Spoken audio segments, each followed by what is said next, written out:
Hello, welcome. My name's Dr. Phil Winder, and I'm CEO of Winder.ai. In these presentations, I like to talk about the work that we're doing. Winder AI is an AI agency. We help companies with AI consulting and AI development. If you have any projects that you're interested in developing that require AI expertise, then please, I'd love to speak to you. So definitely reach out. Okay, so a little bit of admin just before we start. There is a slight delay on the feed. So if you want to ask any live questions, then please do them whenever the questions arise. Don't wait until the end because it does take a couple of minutes for those questions to come through. Just use the comment section of either LinkedIn or YouTube or on the website if you're using the website version. And I'll try and get to it as I go through the talk. Okay, so let's bring up the slides and actually I've still got the banner in the background there. Let me just try and hide that. Oh, where's it gone? Sorry, I'm trying to figure out how to remove. There it is. Got it. Okay. Let's go. So the purpose of this presentation is to talk about how to test your AI applications, specifically ones that are powered by language models. I'm going to talk a little bit about both the evaluation side and the testing side. I'll explain both of those. The purpose of today really is to start to give you a bit of an introduction into what you need to do and how you can do it. I'm not going to go through all of the metrics in detail. I think that could get quite boring. So I'll leave that as a bit of a homework exercise for you. But hopefully you find it useful. All right, let's go. So last time I left off, let me just make this a bit bigger. I left off the previous last month. I did a presentation about RAG use cases, and one of the final slides was about this. It was a slide on how hard it is to test and evaluate LLMs. Really, the key challenge here is that LLM predictions are inherently noisy, and the output is intentionally random. You want it to be random. You want it to be generative and ultimately non-deterministic. Human language is also very complex, and so you can represent a wide variety of complexity in human language itself. So it makes it very hard to define what is correct. So put succinctly, testing LLMs is hard. This presentation and the article that I'll release after this investigates the best ways of doing that.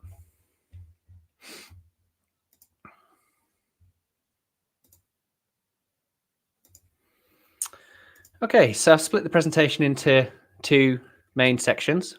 The first one is talking about evaluation. The second is talking about testing. And so before we start, we need to figure out exactly what these two things mean. So what's the difference between testing and evaluating LLMs? Well, they're often conflated, they're often combined, and rightly or wrongly, they're often used together. But they do have different purposes and different targets, and some of the differences are outlined below. So the purpose of testing is to ensure that the system works. It's focused on the validity of a single use case. It's locally robust, and by that I mean that it's good at proving that the system works for a very specific problem, for a very narrow task and use case. And it achieves this by testing that narrow system in a variety of ways. We're trying to add more variety to gain more confidence to prove that it works in a variety of conditions. Evaluation, on the other hand, is focused more on measuring the capabilities of an underlying model. It's more general and is aimed at model developers. It's stable on average in the sense that model developers are using benchmarks to direct their development. So generally, you don't see major changes in the underlying model as they're doing the development. But you can't be sure that any particular model is going to work well on your particular use case or task. And that's because the benchmarks are attempting to quantify performance of quite a wide range of use cases, and the variety of those use cases are never going to be as varied as your specific narrow use case. However, it is reasonable to assume that if you improve the performance of the underlying model and measure it with a benchmark to demonstrate that the performance is getting better, then it's quite likely that your application will also benefit from it. And that's not to say that they're mutually exclusive either, because testing in particular uses a lot of the metrics designed for evaluation. Just like a simple equality metric. Is it equal to this string? For example, it's a valid metric. It's used in evaluation, and therefore there are overlaps, obviously. So to summarize, I like to summarize it like this. So evaluation is performance against task-specific metrics. And there's actually quite a lot in that statement. So when I say task-specific, the benchmarks that are attempting to quantify performance, they try to be quite varied, but actually a lot of them still tend to be quite task specific. Like one benchmark will focus on like chain of thought like things, or one benchmark might focus on like retrieval like aspects. They're still quite task specific, but also they're usually across many domains.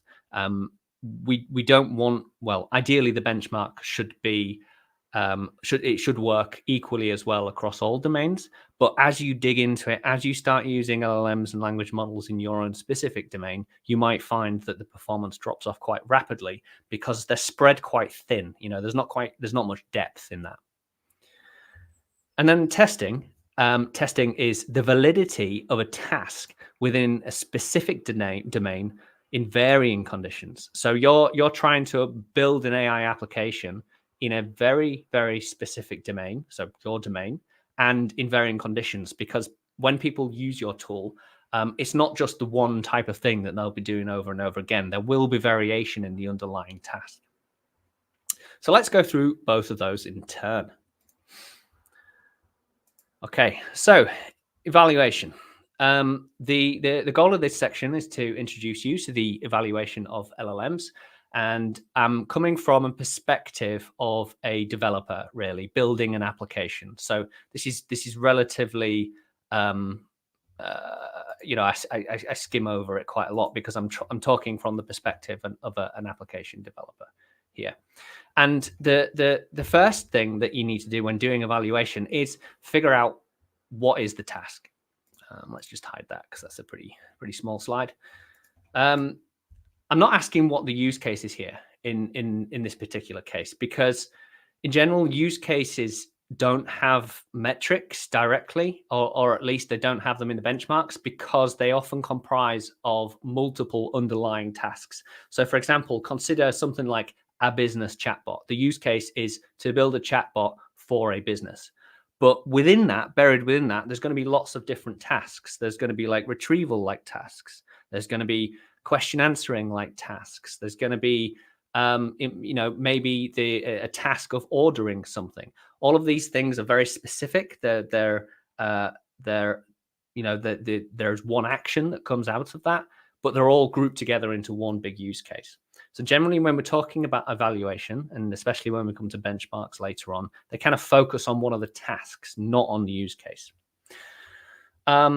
So if you have a background in machine learning, then you're probably quite familiar with the concept of evaluation metrics. They're exactly the same here. Traditional metrics, we use things like accuracy and F1 score and precision and recall and things when we're building classifiers. These are still perfectly valid metrics if that is your task. But with the advent of language models, we've found that they are capable of handling more complicated tasks, like generative tasks. So we need to build more comprehensive and more complex metrics to deal with that. So for example, one of them is question answering. Again, this is somewhat traditional in the sense that we've been using NLP and other language-like models for doing question answering for quite a long time. Not as long as the other scores, but there are specific metrics to target question answering, things like relevance, hallucination, correctness, things like that. There's similar metrics for summarization and generation, and so on and so forth. But they are still quite task specific. So, for example, consider the difference between generating JSON versus SQL. So imagine a slightly different task here. You're trying to generate some SQL for a query, or you're trying to generate some JSON for an output, something like that. The evaluation procedure for those two types of data will be quite different. One might be an SQL parser and linter or something to make sure that it's syntactically correct. The other, and you might then execute it on an SQL engine to make sure that it actually runs. The JSON one might be a bit simpler. It might just have a syntax checker, something like that. And they would have different metrics. And of course, depending on what you're doing, you'd have downstream effects that also need to be evaluated as well. Like, what are you doing with that SQL? What are you doing with that JSON? So on and so forth.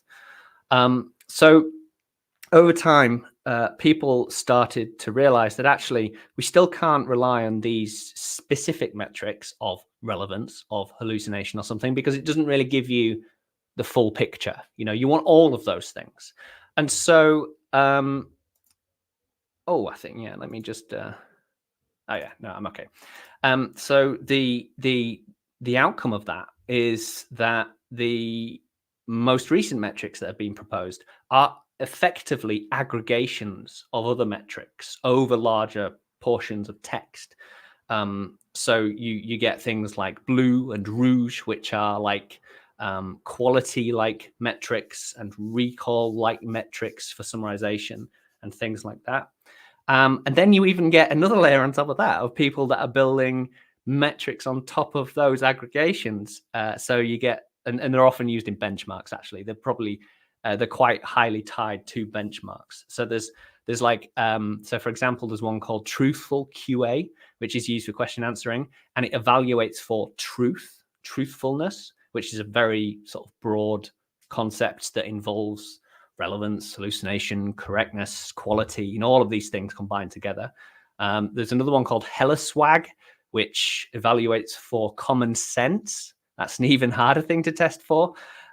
So you've got this like hierarchy of metrics, this tree of metrics that you could potentially use for your evaluation efforts. But, fundamentally, they're all rooted in the task. You don't want to use a question answering based metric if your task isn't question answering. So that's why I started with, what is the task?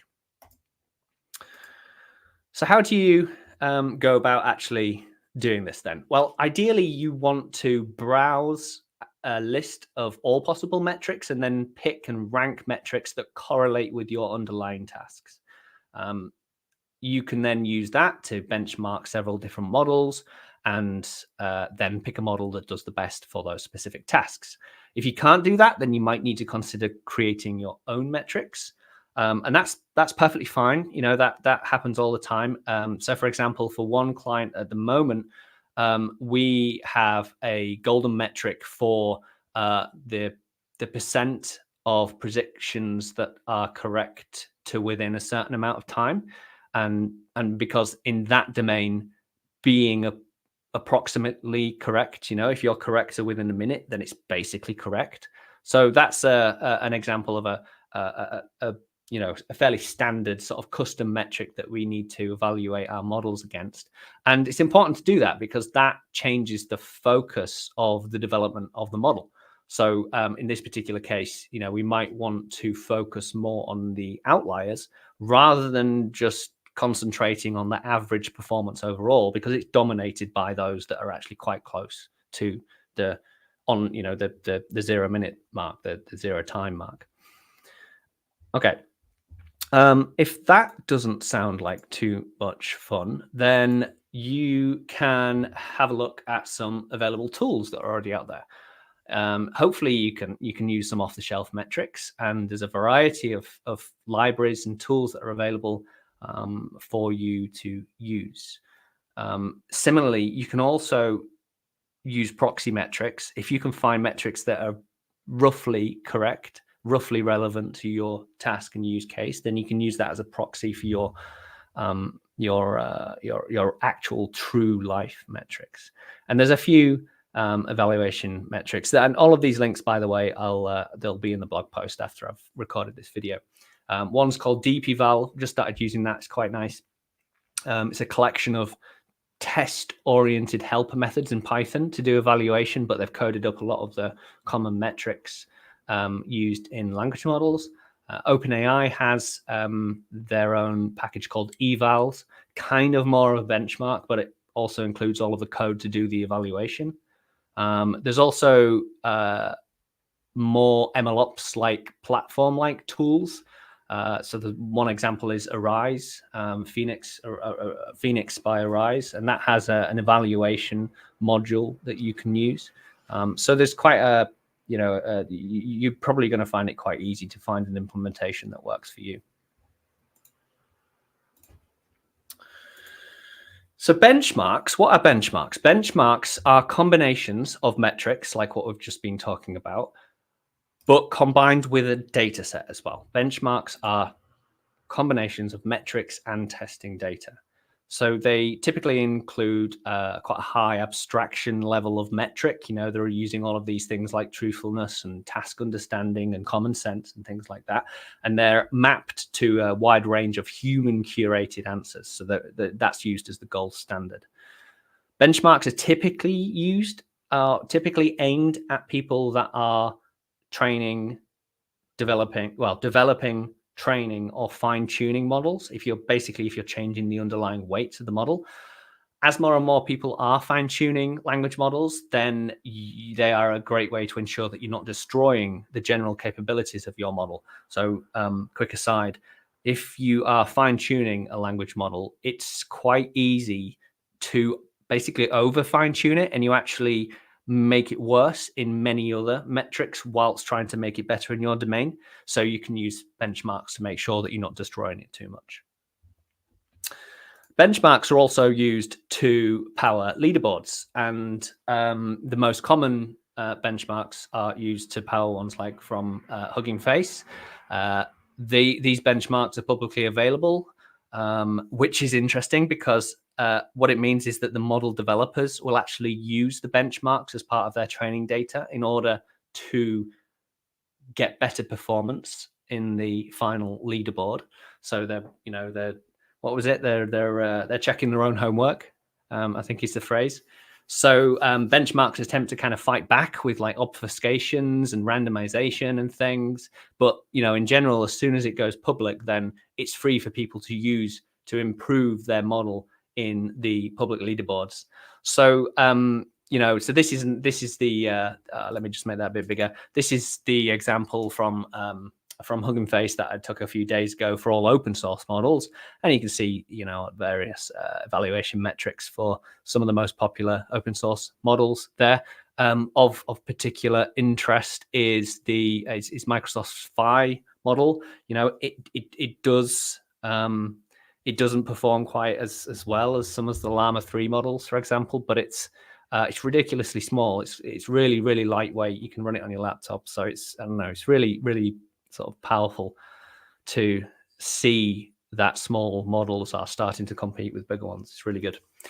But the interesting thing is that you can't completely rely on just using these metrics because, like I said, they're trained on these metrics and these benchmarks. So we need human evaluations. We need some verification that they are indeed better.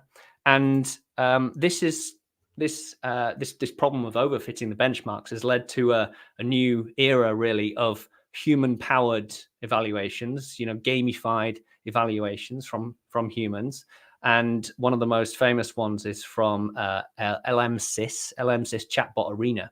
And they create this battleground, basically, between two models. And you have to, as a user, pick which one is the best. And then LM-sys uses something called an ELO rating system to produce a final ranking of all of the models. It comes out with this number basically that represents how it ranks compared to all of the other models. And so you end up with something like this. Again, this was just captured a couple of days ago. We can see that GPT-4o at the top there, which is quite interesting because I've heard a lot of people on Reddit and such complaining about the performance of GPT-4o and how it's perceived to be of lower quality compared to the older original GPT-4. So yeah, I don't know. That kind of sentiment is not really playing out in some of the benchmarks. So maybe there's still room for better testing, better benchmarks, because maybe that's just a bit of evidence to prove that even the human evaluations are not perfect. Yeah, what else did I want to point out from that? I think another thing is that, yeah, so for reference, you see the arena score there in the third column. That's this ELO rating. It's not, it's hard to interpret that metric because it's kind of too coarse and it's not really expressive enough. It doesn't really mean anything. It's just compared to all of the other models, it's, you know, X better. But for a bit of reference, Llama 3 8 billion is in 31st place with a score of 1152, and that's just behind GPT-4, or one of the versions of GPT-4. So, you know, I think it's fairly reasonable to suggest that Llama 3 and its ilk are approximately as good as GPT-4 was 6 months ago. The question here is that, you know, so Llama B 8 billion is 10 points behind GPT-4. We don't really know what that means, or whether it's good or if it's a long way off. So, I mean, ultimately, the point is that you need to evaluate for your individual use case. You need to evaluate for your task, for your use case, and it's often more. It's a more complicated picture than the benchmarks or the leaderboards kind of present it as. So there's also other complications with metrics that are maybe not completely functional. So, for example, if you've got latency requirements or resource requirements, you also need to take that into consideration. But I guess my main point is that evaluation and benchmarks in general are only appropriate for measuring aggregate performance, for performance in aggregate. So when developing an application, you need to be constraining the LLM to make sure that it does what it's supposed to do and test it. Which brings me to my next section. Okay, so just to recap, testing aims to ensure that a system works as intended. It's much more bespoke to your specific use case and your domain, and it's very unlikely that there is a public test set out there for your specific use case. So you probably have to develop it yourself. Right. So how do we go about doing testing? Well, let's just continue down that track of like how it's different from normal testing. To test a traditional software application, you would write scenarios that must succeed. Otherwise, your application is considered to be broken. It's a really simple and effective tool that software engineers use. However, it doesn't work with AI applications because the underlying data is inherently noisy, it's inherently fuzzy. So instead, you need to test a range of scenarios to increase the confidence that your solution is most likely working. and actually, that's people often squirm at that definition because it leads to the obvious conclusion that your application is probably broken at least some of the time. And trying to communicate that to your users and your manager is difficult. But ultimately, an uncertain world produces uncertain results. You know, it's the same old adage. Like if you're just doing some traditional machine learning, and if you see 100% whatever, anything, accuracy, F1 score, whatever, you can immediately know that that's not correct because nothing's ever 100%. Nothing's ever perfect. Life is noisy. But you still can develop your AI application in a way to give you a high degree of confidence that it's working well enough. And so it becomes that the difficulty then becomes, what's the definition of working good enough? And unfortunately, you need to choose that for your own specific application. So let's constrain ourselves to language models. So so language models have a surprisingly simple interface. Like, considering the amount of the capability of the language models, the how they're being used, where they're being used, it's surprising to remember that actually it's just text in, text out. So all you really need to do, in quotes, all you need to do is to make sure that that text produces what you expect it to do. But but quite often in many applications, the input is actually unconstrained, or it has a user element. The user themselves can actually specify parts of the text that's being passed at the input. And therefore the input could be the sum of all human knowledge. So you're not expected to test all of human knowledge, but the output could literally be anything.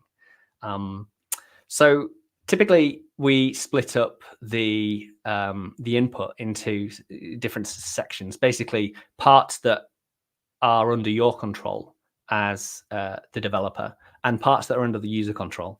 Often these are referred to as like a system prompt versus user prompt, things like that. But you potentially have some control over the user prompt as well. So it's important to remember that in your application, you can constrain the input. You can do simple things like regexes, blacklisting, whitelisting, things like that, to kind of cut out a large number of potential vulnerabilities before it even gets to the model. So this is a very common technique for preventing some of the more dangerous uses of LLMs. But of course, you could also take that to the next level. You could actually feed it into a secondary model to predict the probability of harm or the probability of toxicity. Those models already exist, and so you could constrain it that way as well.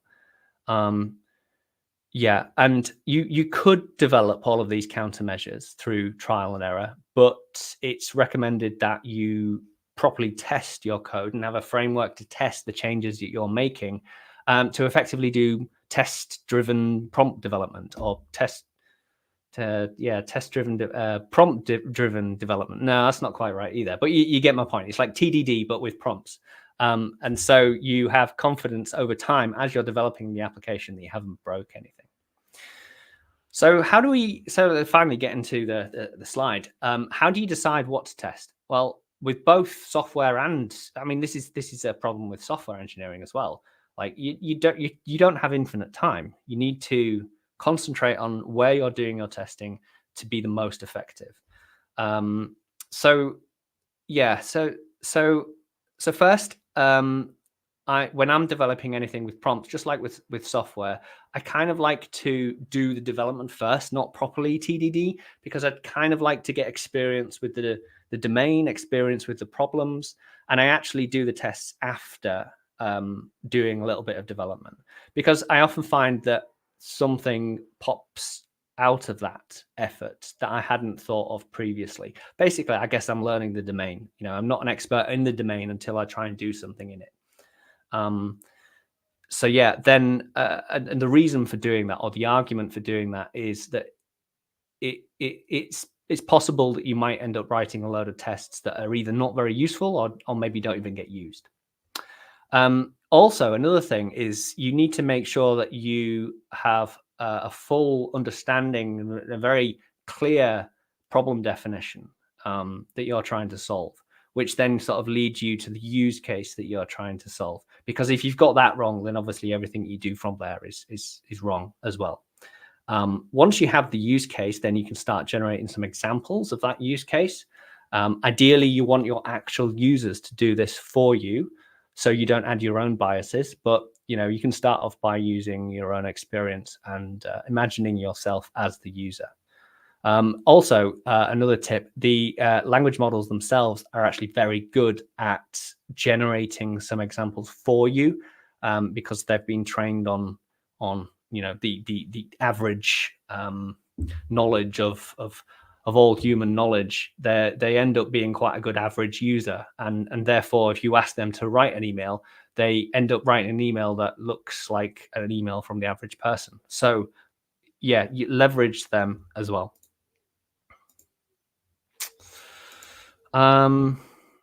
So right. So once you've decided on your use case, once you're clear on what your use case is, and you have maybe some example prompts that you want to test, you then need to start investigating what to test. And they're known as properties. You need to decide on properties of the answer that conform with your use case. And they could be a wide range of things. Like we said, they could be latency, there could be a quality. So in a language model, you could search for a string. Does it contain X? You could look at some level of confidence of the output by looking at the probabilities of the tokens that are produced. You could use some of the evaluation metrics that we've already talked about, like factuality or clarity or length or things like that. You've got models that could help you in this with making sure that the outputs are not toxic or harmful or require moderation. If you're producing toxic content and it's got a toxicity score of over 0 point something, then you can call it a fail. You can test that it doesn't contain PII using a PII model.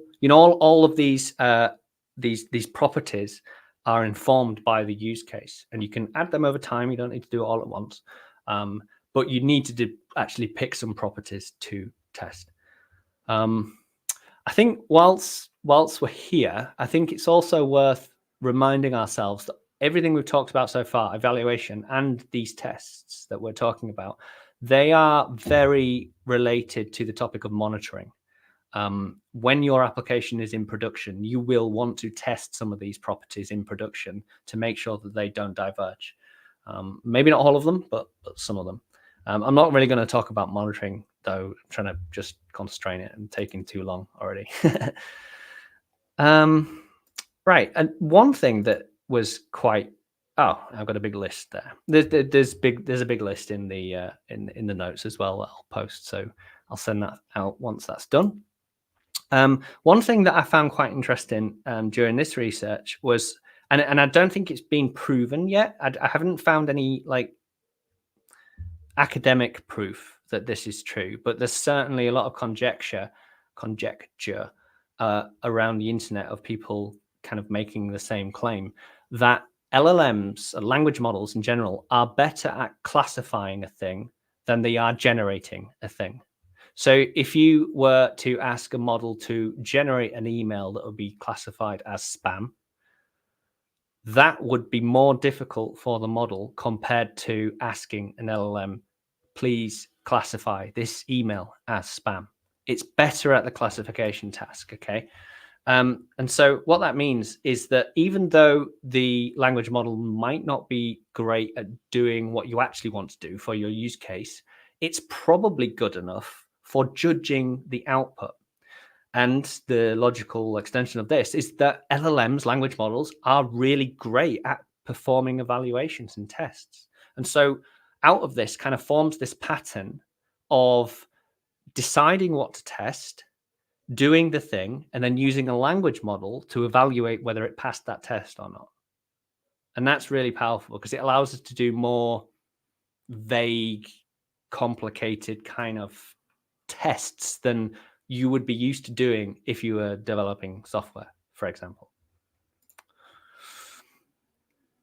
Oh, let me make that bigger because that's a bit small.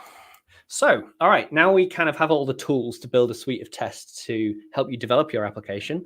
How do we do this? What's the process? The process is first convert the business problem into distinct use cases. That's the thing I mentioned at the start. You've got to have a concrete problem definition and then distinct use cases. For each of those use cases, split it into individual tasks. Like I mentioned before, if you've got a business chatbot, that's the use case, but the task might be order a product or answer a question. They're the tasks, okay? Then for each task, decide what properties you need to test to fulfill the requirements of the task. So from that list that we showed earlier, you might want to test the latency, you might want to test this, you might want to test that. And then for each property, create a test input to use in a test case. You can use language models to generate examples. I would recommend organizing these test cases as best as you can. There's obviously a tree-like hierarchy to that list. So if you can organize it in a tree-like way, in a folder-like structure, I think that makes the most sense, but it obviously depends on the tool that you're using. Now that you have a list of properties that you want to test, then you need to figure out how you're going to do it. So there's 3 different ways in which you can actually do the test. The first one is to use some kind of code to directly perform the evaluation. So an example of this would be to search for a specific use of a word or a piece of text. You don't need a language model to check that. You might as well just use a bit of code to do this because it's fast, basically. Whenever you call out to the language model, it's going to slow down the test. And you want your tests to be as fast as possible because it directly impacts the developer velocity. Human evaluations are the gold standard. So if you have it, if you're mission critical or production grade, enterprise grade, whatever the rubric is, you might want to include human evaluations as part of the test, but obviously that doesn't scale very well. The slowest but the most flexible automated approach is to use another language model to evaluate your test cases. I've got an example of doing that in the blog that will come out from this. Once you've got that in place, then what you'll want to do is you'll find that some test cases are quite easy to pass. Latency maybe, or some of the simpler tests. There's usually not much point in focusing on those specific passing.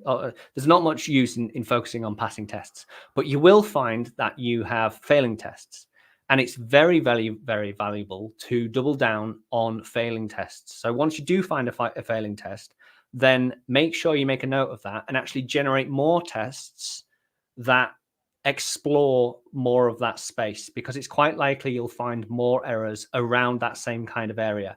And then you can go back to the system prompt or the application or whatever and attempt to fix it.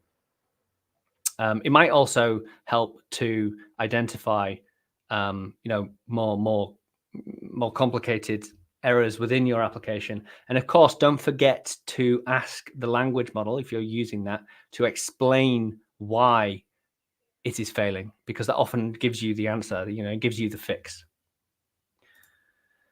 All right, so let's talk a bit about tools now. There's a wide range of tools that can help you. I think the vast majority of people at the moment are probably going to write some code in the language that the application is being built in, so that it integrates well with their software testing procedure. I think that makes sense.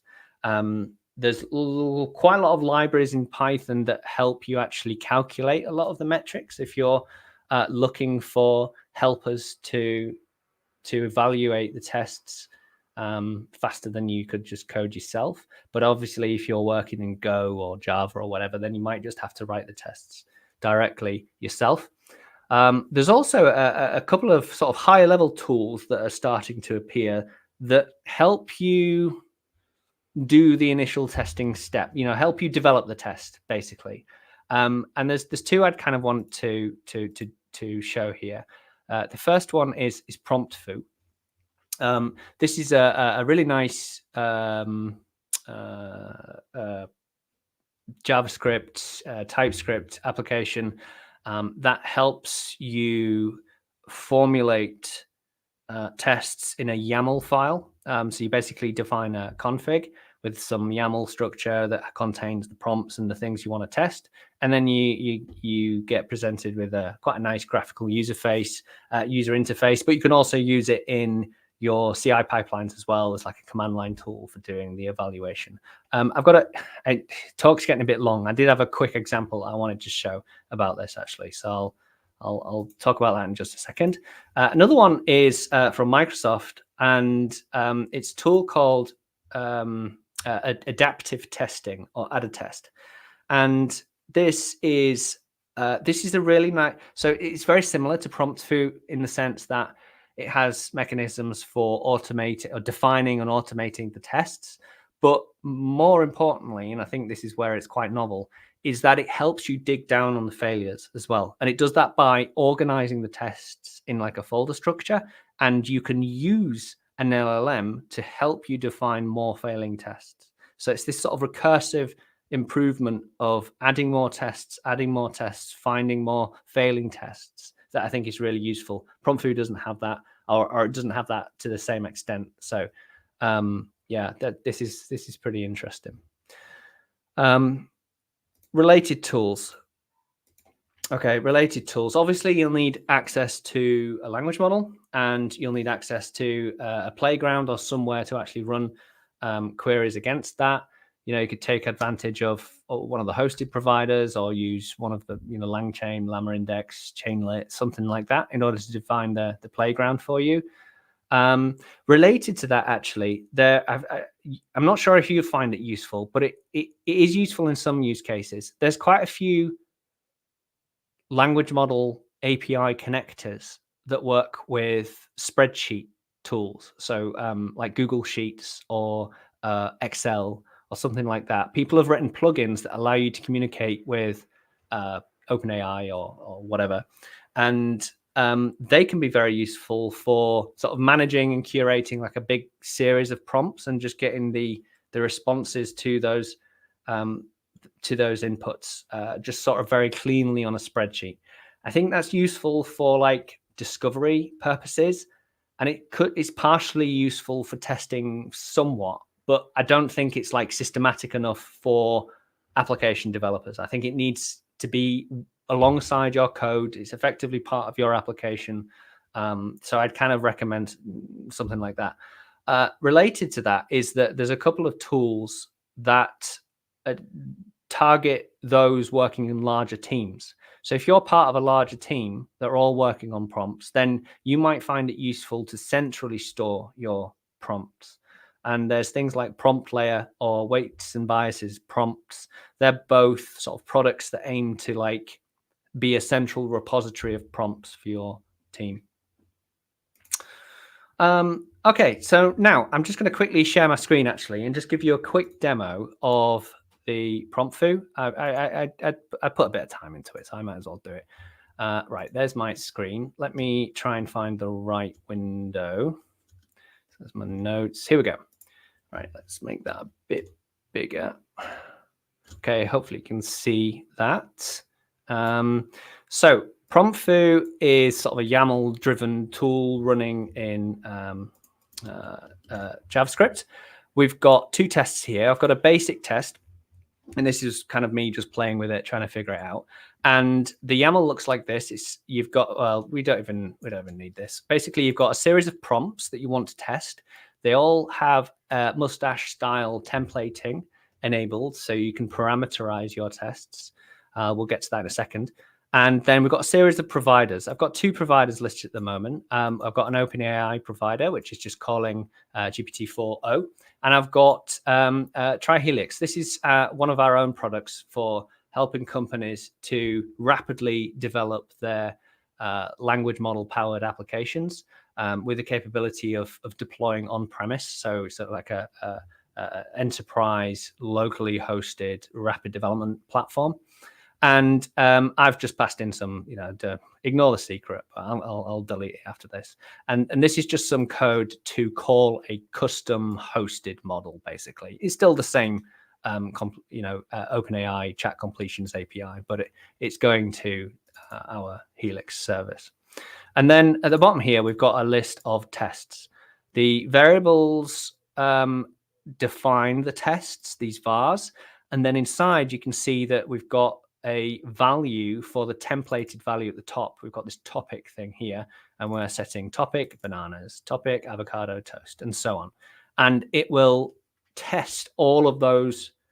It will parameterize this prompt with all of these different tests. And then within those tests, we've then got assertions. The first one is just a simple contains test. So this is just some built-in function to see if it contains the word avocado. There's an example here, which is testing the length of the output. And then we've got a more complicated version here, which is using a language model to evaluate the response. And here we're ensuring that the output is funny. So we're actually using the language model to ensure that the output is funny. So let's just run that. Hopefully it works. Yeah, I'm in basic. Okay. So that's the CLI tool done, and you can use that in your CI pipeline. We see that we've mostly got successes, but there's 2 failures there.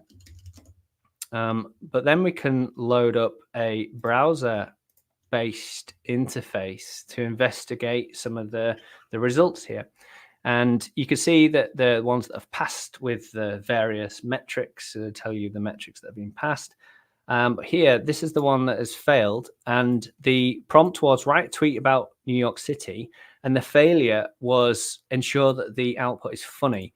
The reason for the failure was that it's just a straightforward description of a day in New York. It's not funny.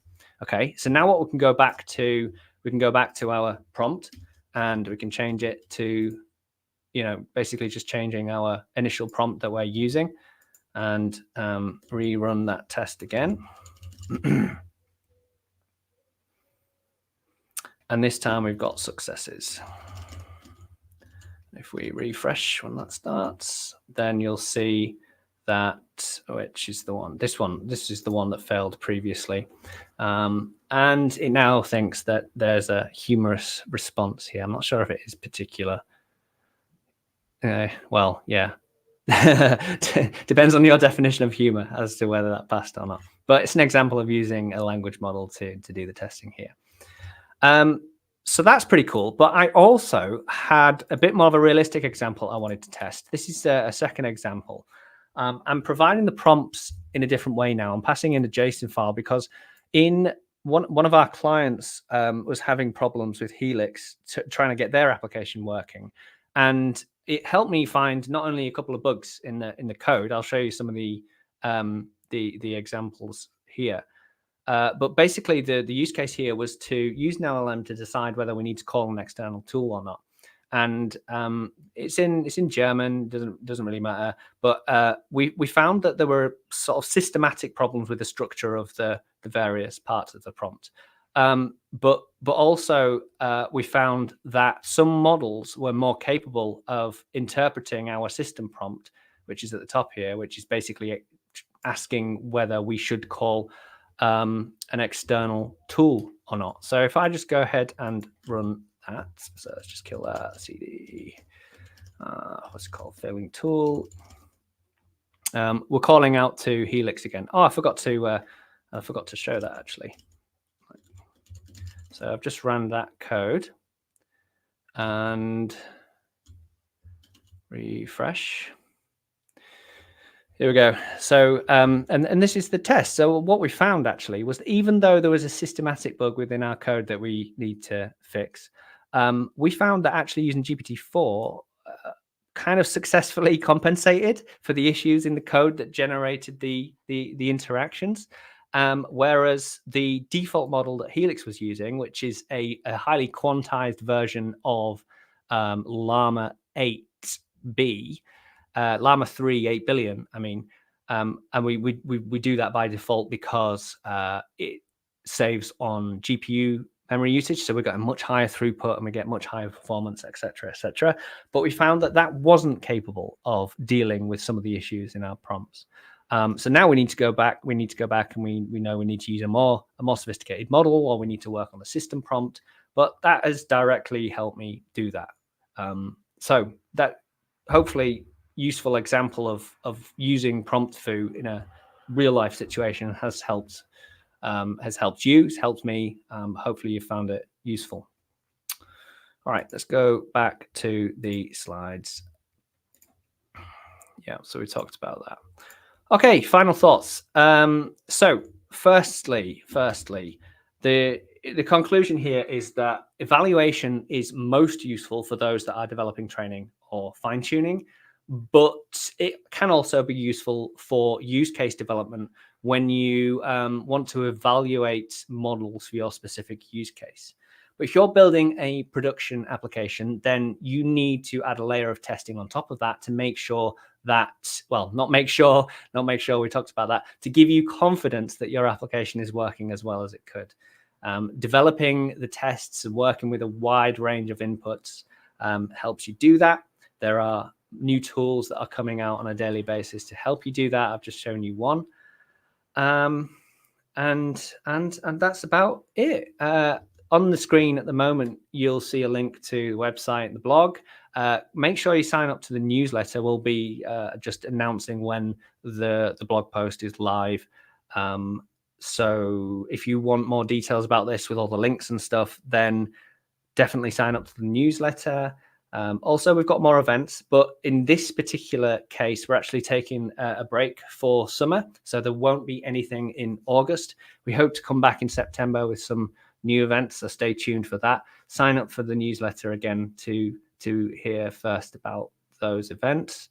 And yeah, that's about it. Apologies, it's been quite a long one today. I didn't realize it would be quite that long. I'm just going to have a quick check to see if there's any questions. No, I can't see any questions. So I'm just going to pause there for a couple of minutes. I'll stop talking. I'll just let any questions come in if there are any. And then I'll come back in just a moment.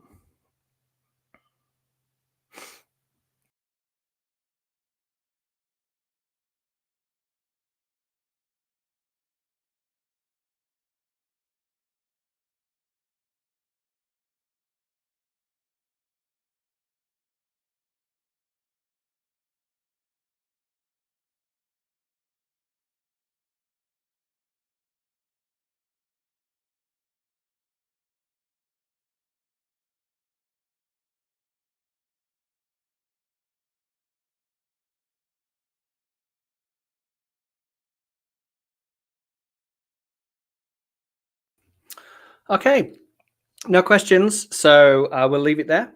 Thank you very much. Oh, let me just pause actually to make the editing process easier. Thank you very much. My name is, hello. We just had a question, Francis. Thank you so much. Yes, there will be a live, there will be a video of this presentation in the blog post when it gets published. So I always record this and then republish it to the website when it's ready. Alternatively, if you can't wait that long, I think it should be available on YouTube if you just check there. Yeah. Okay, so thank you very much for joining me today. My name is Phil Winder. I'm the CEO of Winder AI. If you need any help with your AI applications, then definitely reach out to me and we can probably help you with that. Otherwise, thank you for joining. Any questions? Yeah, Phil at winder.ai if you got any more questions. Actually, I think I've got a slide on that. Yeah, there we go. Phil at winder.ai. We've got my contact V card there. Yeah, I'll leave it there. Thanks a lot. Cheers. Bye-bye.